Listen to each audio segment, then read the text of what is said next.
Hello and welcome to another Brontë adventure. It's such a beautiful day here in Yorkshire that I thought, rather than stay indoors, let's get out and about and go for a walk and make the most of this beautiful autumnal weather. And I thought I'd take you guys with me, and I thought we could have a chat about the book I've just finished reading. It's Brontë related, and it's the perfect thing to snuggle up with in the evenings when it's getting that bit colder with a cup of tea. So I thought I'd take you along, show you some of this beautiful weather and scenery, and we could have a chat. And the book, by the way, is The Vanished Bride by Bella Ellis.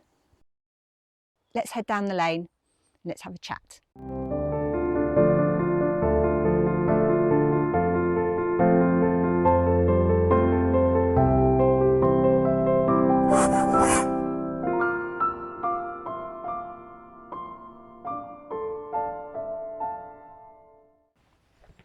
So, The Vanished Bride by Bella Ellis, which actually is aka Rowan Coleman. She used a pseudonym in this book out of respect for the Brontë Sisters, who of course used their pseudonym, the Bells. Currer Bell was for Charlotte, Acton Bell was for Anne, and Ellis Bell was for Emily. So she chose the name Bella Ellis, which I think was a really cool thing to do. But we all know her as Rowan Coleman. Ooh, something just fell out the tree. Squirrels are aiming for me. But anyway, I'm going to sit down and talk about this because I'm finding it hard to concentrate on my words and my feet. And this might be the perfect place to sit down. So let me put the camera down, put my bag down. Let's have another chat.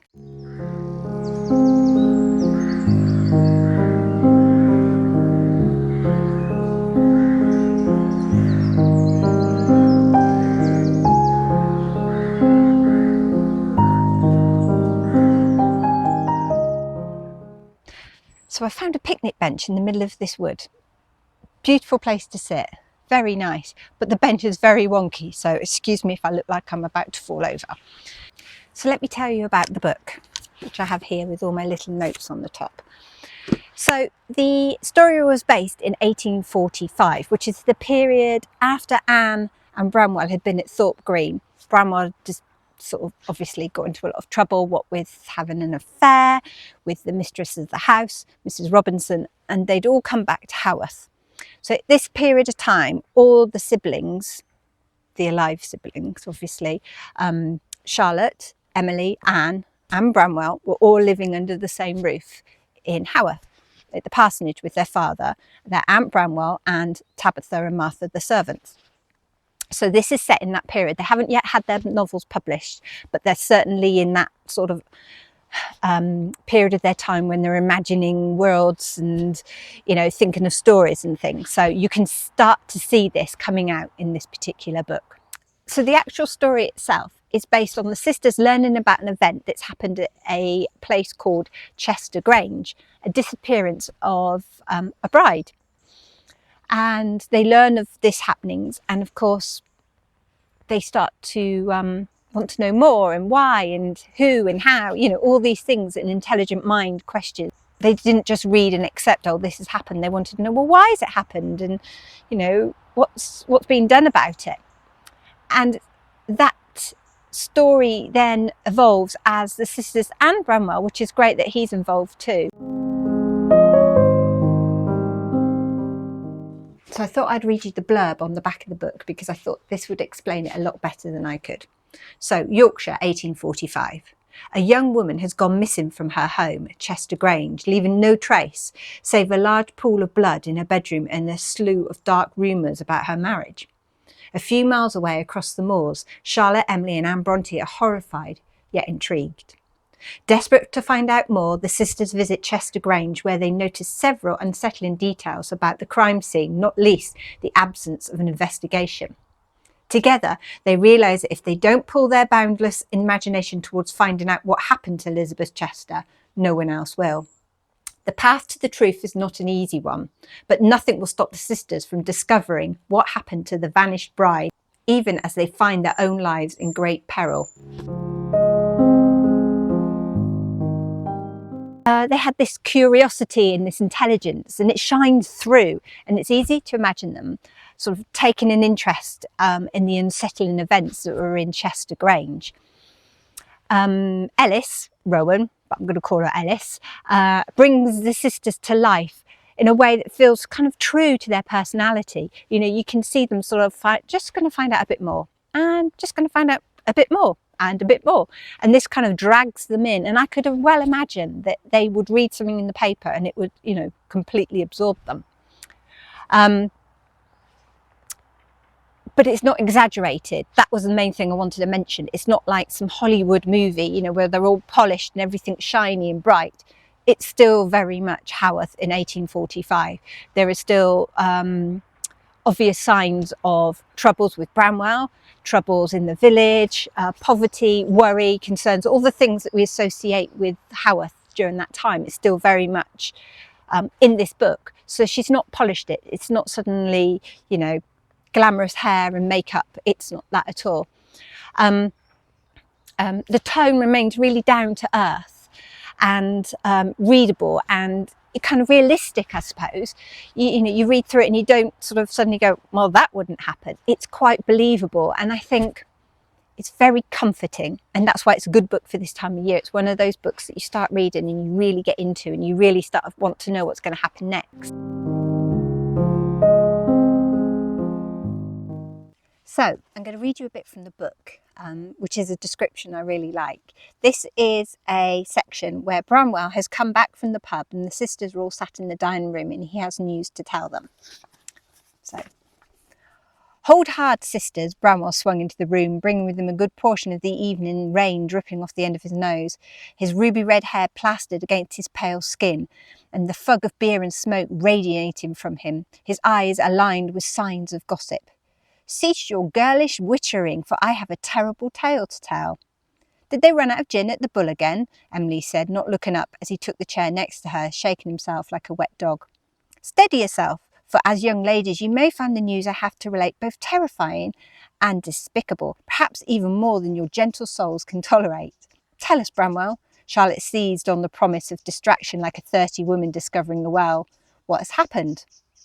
Words has come to Haworth that there's been the most bloody and awful killing. Branwell's black eyes glittered with ghoulish delight as he spoke.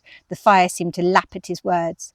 And the dreadful deed was carried out but a few miles from this very spot. A killing? Anne's brow furrowed. A most violent murder, dear sister. Branwell leaned towards Anne, who reeled away from the reek of him. Charlotte was not so deterred. Fly! Charlotte was not... Go away, fly! Charlotte was not so deterred. Tell us, she prompted him. Tell us every detail at once. I've heard it from the keg boy, who heard it from the wagon man, who heard it from the innkeeper in Orreton, near where the incident took place. Arrington, Charlotte said thoughtfully. I'm sure we have an acquaintance in Arrington. When did it happen, Branwell? Yesterday, a most terrible and bloody murder by all accounts, and but a stone's throw from our very own front door. Are you very afraid? The only thing I'm afraid of is that you will never get to the point, Emily said, finally putting down her pen. Who has been killed and by whom? I just thought that was really good. To me, that shows how they all interact together as siblings and how obviously they don't take each other very seriously. And of course, gossip was great and still is in little villages. You hear about everything when you're out in the pubs or in the shops. And it's one's duty to go home and relay this information to everybody else.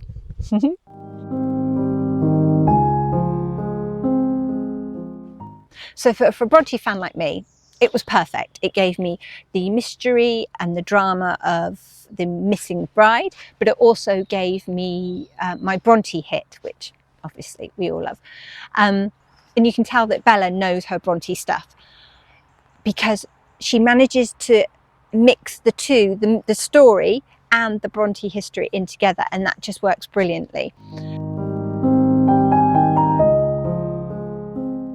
There's a passage in here I'd like to read which makes me think of Emily perfectly. It says, in my experience, dogs are much more agreeable than most humans.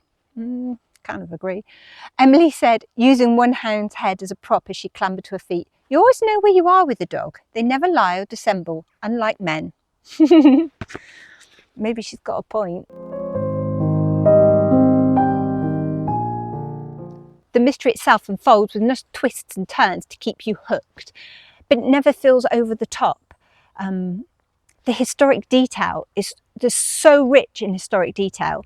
You know, there's accurate events that are happening during the time of this mystery as well, and so it is so believable. And one thing I do really love is the Yorkshire landscape. The descriptions of the moors and the village and the places they go. It's just beautiful. I love Yorkshire, and I'm happy to shout it from the rooftops. So reading something where someone who's written this obviously knows Yorkshire as well is beautiful. It's refreshing. A lot of the time you read about places and they don't seem realistic, but this really did. The family dynamics seem very real as well. The slight bickering every now and again and the sibling rivalry. So it really did feel that it was very true. Hello.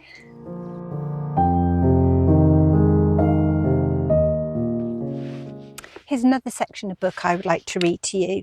It's at the beginning of the book, and it's Anne and Charlotte talking.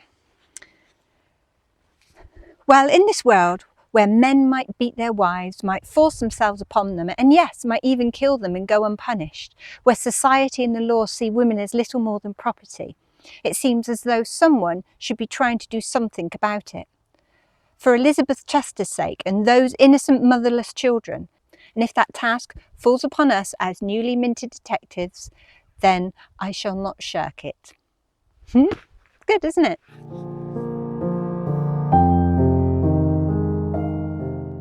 Did you see those people? Scared the life out of me. I wasn't paying any attention and they just kind of popped up. That's the problem though, isn't it? There's people everywhere no matter where you go. And you have to say hello. I always say hello. It's a very Yorkshire thing to say hello to people, even if you don't know them, on the street, in the supermarket. If someone gives you eye contact, you always say hello. And I find sometimes when I visit other places, I come across as the crazy lady on the train that talks to everybody. But see, I've turned into the Yorkshire ways. Right, should we go for a little walk?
Where am I? I'm down this way, camera. Now we'd come down. There we go. Oh, I feel like I'm down a hill. Maybe we come down a bit more. Here I am. So I'm going to read you a section in this book which to me merges real life as we know it from historical accounts to the story. And this is when I think Bella Ellis got it spot on. You feel like you're reading the fiction, but there is elements of truth in it. Our brother is doing a good job of worrying poor Papa to death all on his own, Emily said boldly. When Keeper and I returned home this morning, we found Branwell draped over the wall without even the good sense to get himself inside. Again? Charlotte said hopelessly. I'd thought our last conversation had reached within the old Branwell, but I suppose I was wrong. For a moment, the sisters fell into silence, and Anne knew it was the same fear that quieted her sister as it did her, that it might not be possible to turn Branwell back to the path he was on before he met the proprietress that lay at its end. We know that in this particular time in real life, that he was fighting his demons quite a lot, that obviously he was... He'd been sacked, he'd left, embarrassed and ashamed. He left this woman behind that he thought really loved her, and he was a plaything for her. And of course, suddenly Branwell is discovering that he wasn't loved. It was all pointless, and he's just slipping into despair. And I think this covers it beautifully. Not too judgmental either, because Paul Branwell is always judged. It's not a very flattering pose, this, is it? I'm like half in light and half in shadow. Do you think it's time for a cup of tea yet? I might even have some lunch. I might go to a cafe and have something to eat. I'm hungry. Do you want to come to the cafe with me? Shh, we'll have some cake. We won't tell anybody. No one needs to know. It's between us. Let's go find some cake.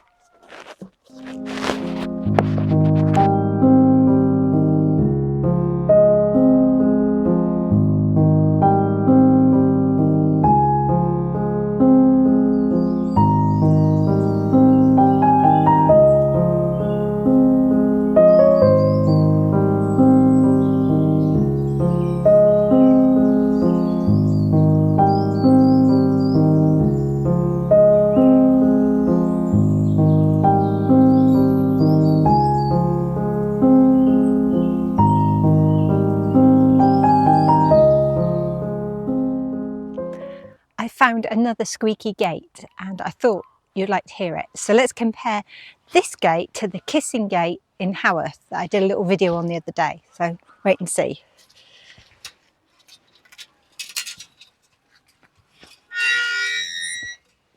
Oh, that's a good squeak. I can appreciate that.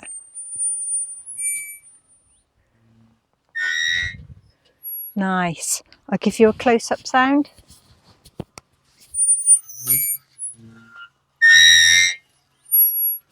Good squeak.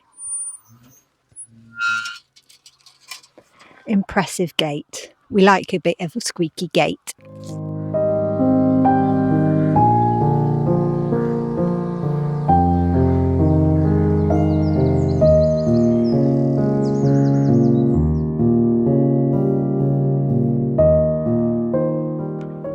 I'm going to be very brave and I'm going to try and read and walk at the same time. Should we see if this works? I thought I just heard the gate opening. But there's no one there. Spooky. So in this section, it's Charlotte speaking to Branwell, and I thought it was a very important part of the book. And I think it shows a real connection between the siblings. Let me read it to you and you can see. I do believe that you and I are more alike than any other in this family, she told him gently. All my life I've envied you, the freedom afforded to you as a man. Papa poured everything into you, so certain was he of your promise. But now I see that your freedom, your agency over your own existence is nothing to be envied. It would have been better for you to have been born a girl, Branwell.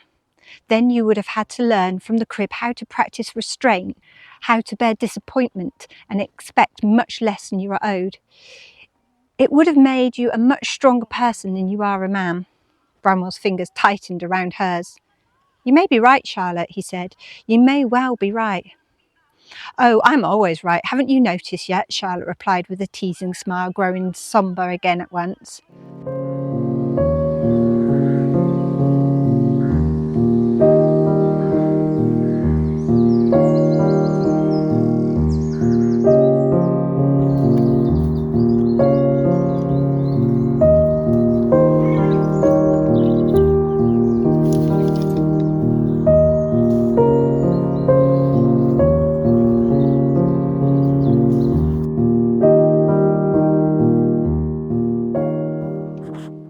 So in this little bit I'm about to read is Anne.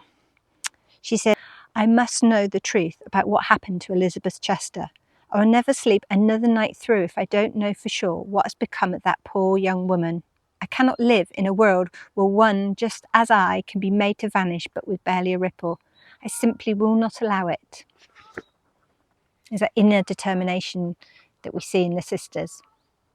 If you notice how I always manage to find a tree stump to sit on, just wondering if I've got a bit of Tabby's fairies and pixies in me. I always like to sit on a tree stump. This is a huge tree stump. You can only see part of it, but I would say if I led down on it, I still couldn't touch the other end. It's enormous.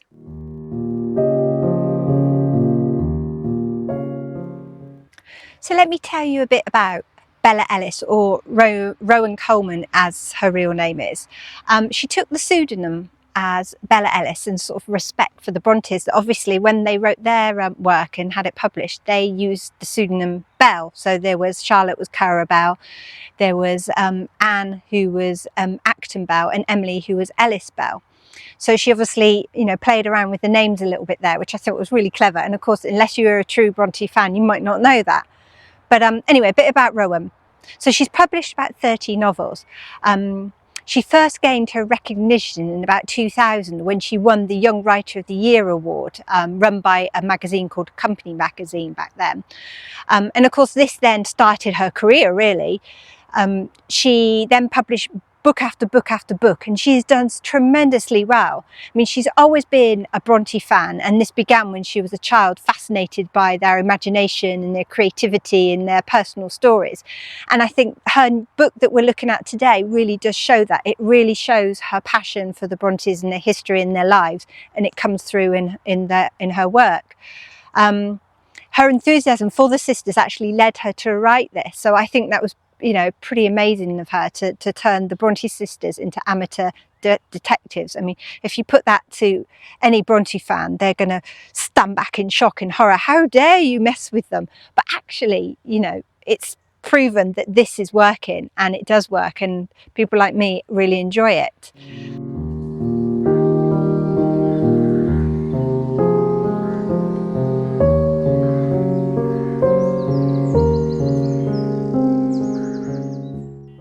So as well as her writing, she's also active in empowering new writers and offering mentorships and workshops. And she's an advocate for those with dyslexia. It's a condition that she's had to overcome herself. And I think it really just proved to everyone out there that anything is possible. And I think she's great for that. She's willing to talk about it. On the time that I met her and I discussed dyslexia with her, she was very open, and I just thought that was great.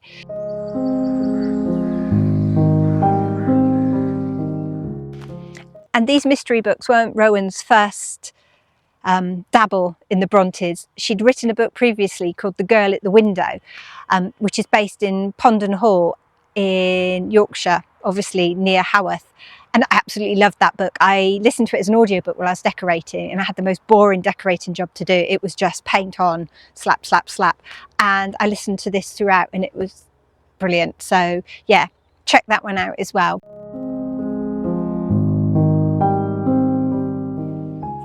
So in this section of the book, Emily has crept over to Chester Grange in the middle of the night and managed to break in.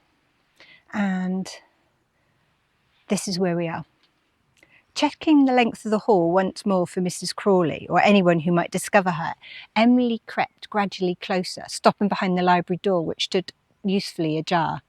Peering in through the gaps made by the hinges, now with a perfect view of Chester and his captive, she finally caught sight of the poor soul and could not look away. For the first time that night, and indeed since she was a very small girl, fear spread its way into her rapid beating heart, and she was shocked. For there was no living person imprisoned in the chair. Instead, it was a gown, a bridal gown, a confection of lace and silk, arranged on the chair as if it was being worn. The empty sleeves were resting on the arms of the chair, and below the limp hanging beaded hem of the dress, a pair of silk slippers were poised neatly side by side. But what really terrified and fascinated Emily all at once, what was sat in the lap of the empty dress, with a bonnet trimmed with silk flowers that stopped just above its sightless brow, with a human skull.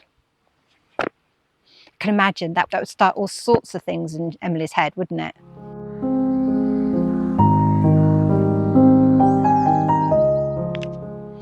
So at the very end of the book, I mean the very end of the book, there's a section I wanted to read to you. So the sisters are all sat round the dining room table. That's how we think of them. And this is the conversation they have. My dear sisters, we need to make our living. We know that. And we have all of us thought of teaching or working as governesses. But in the last days, I've come to realise that we have just a little courage. There are more possibilities for each of us. We live in a mighty passion, and why might our words not have just as much meaning and force upon the world of literature as those of any man? For we are just as brave, just as bold, just as determined as any one of them. So I propose we compile a collection of our poetry and we seek a publisher. That quieted there. So in addition to her literature work, literary, whoop, nearly fell over. He was on before he met that fly back in 2000. Gosh, that's 24 years ago. Where's that gone? I've lost my place. I was so busy swatting the fly. I should really think about camera angles better. The camera angles better. But that's me though, isn't it? Hey, you're coming along. You don't care what I look like. Sticks out for me is called, damn it, why can't I remember?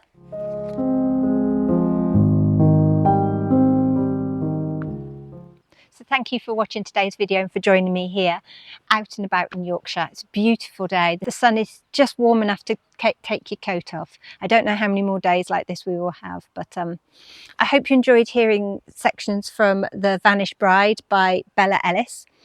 It really is a brilliant book. I really enjoyed it. I'm going to try the others in the series and I'll let you know how I get on.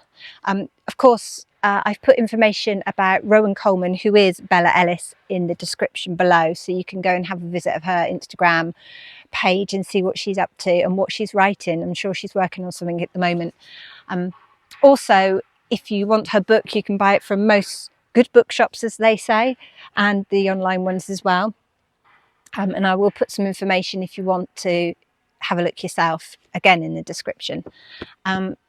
Like I say every week, please do that whole likey, subscribey thing, because it really does help me out and it lets YouTube know we want to watch more Brontë content. But until next Friday, have a good weekend and I will see you soon. Take care. Bye.